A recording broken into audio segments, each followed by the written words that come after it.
Daisy, everybody. Hi, Daisy. Okay. Hi guys, my name is Jasmine McDonald. Welcome to my YouTube channel. If you're new here, I post ballet and fitness related videos every single Tuesday, Thursday, and now Sunday. And if you're also new here, you may as well hit subscribe because you're already here anyways. Today's video, I wanted to sit down, get comfy. I'm at my mom's house, which is why it is so gorgeous and amazing and beautiful, and why we have a little kitten with us today. She's biting the tripod. She's so sweet. Her name is Daisy and my mom's fostering her at the moment. Today's video I wanted to sit down and chat with you guys because I wanted to open up about something that I've been putting off for much too long, and it is why I left professional ballet. I think there's a big misunderstanding both on my YouTube channel and my TikTok page as to what I do, and I am no longer employed at a company as a professional ballerina, and I'm going to explain to you guys why. I do market myself as a ballerina because I do see myself as a dancer still and a ballerina. I mean, it is my calling, it's my life. I'm now a certified personal trainer, dance coach, and nutritionist, and I still do part-time like ballet gigs every once in a while, but I wanted to tell you guys why I actually left professional ballet company.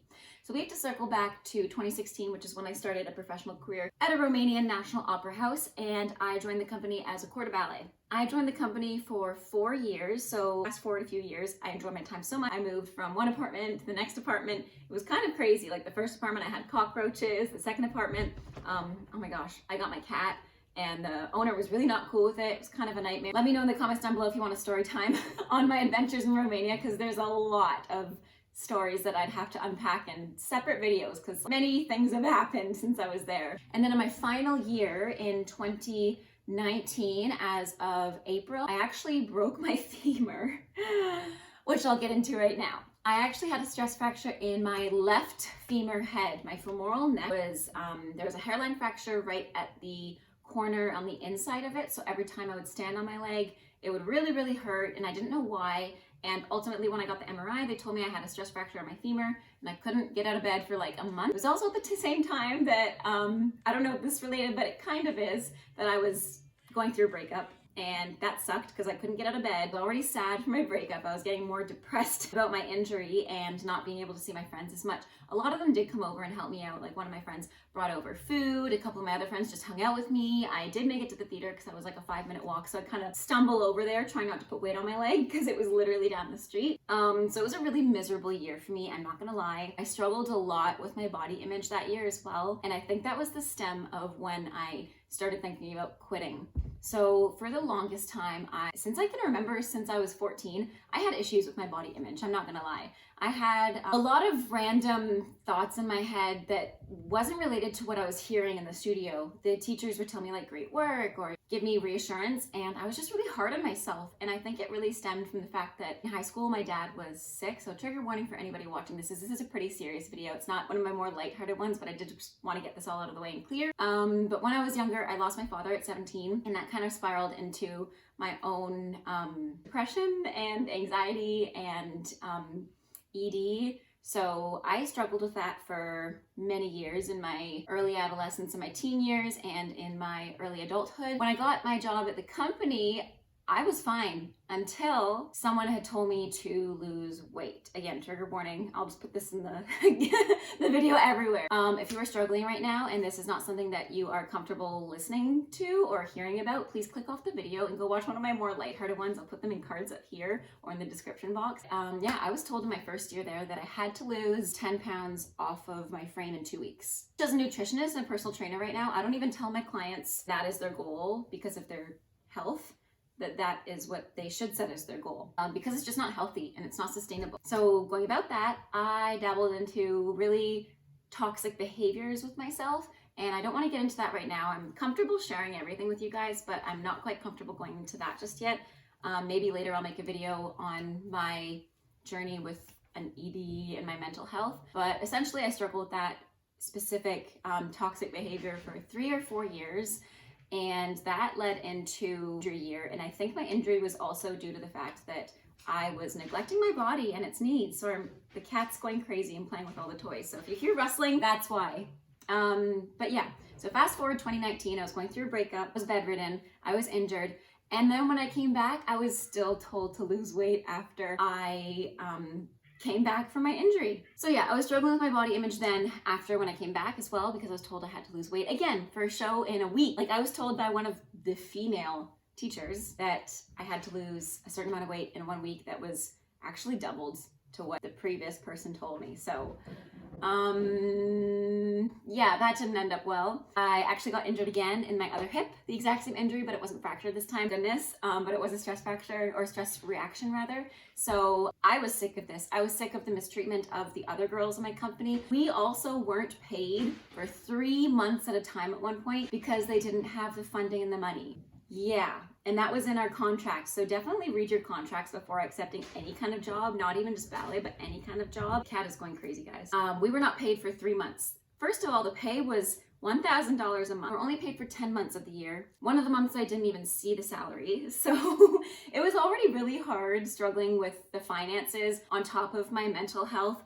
On top of the fact I was so far from my family. I was 10 hours from my family and I saw them once a year. Like even for Christmas, some years I couldn't go home because I was still working. So I kind of reevaluated myself the summer I got back. We just sit down and chat and I decided that I would look for jobs in Canada. So I sent out audition reels to different companies in Canada, got a few auditions. So I went back to my company in Bucharest in Romania.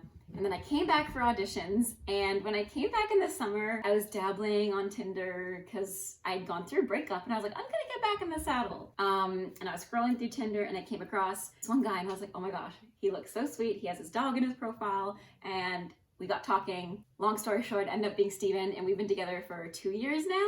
We live together. We bought our first house this year. I'll put that vlog down below and in the cards as well. So when I met him, I don't want to say like a boy changed the trajectory of my career, my dream, but coupled with everything, you can understand how that was kind of the tip of the iceberg, right? There's all these different things piling, like my mental health struggles, the financial situation, being far away from home. And then I met a really nice guy here and I was like, I really, really, really don't want to miss out on this opportunity, as well as potentially having a job closer to home. So I thought I could fix my mental health struggles too by bringing myself home.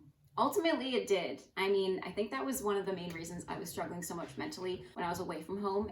It was because I was away from home and I miss my family. I hadn't been away from my mom. Leaving was really hard already. So ultimately I came back. I gave it a go with Steven. I'm really happy I went for that shot because if you don't shoot your shot, you'll never know. Yeah, I'll have to do another story time in that as well. But I did go back to my company after coming back for the auditions because I did not get the auditions and I was really sad because I was like, oh my gosh, I felt like that was my one opportunity to solidify a job here and solidify my life here because I was like, I can't just move away from a solid job that doesn't pay you well, solid job away from home, come back to home without a job. And that was a risk I wasn't willing to take yet until some financial situations came up at the company that I don't know if I can get into, but essentially I had to pay some money and I was just like, I'm broke already because you guys haven't paid us. Like, I can't do this anymore. I said, sayonara. I said bye to the company. I came here, didn't have a job set up, but I did come here to do classes regularly at Canada's National Ballet School and really get my technique up to par, do my auditions because I did have some auditions lined up, National Ballet, Ballet Jorgen, a ton of different companies. And then ultimately in 2020, I got injured again in that next hip, so the one I was talking about before. My right hip had a stress reaction, so I had to take a few weeks off. Simultaneously, when I took those weeks off, it was COVID.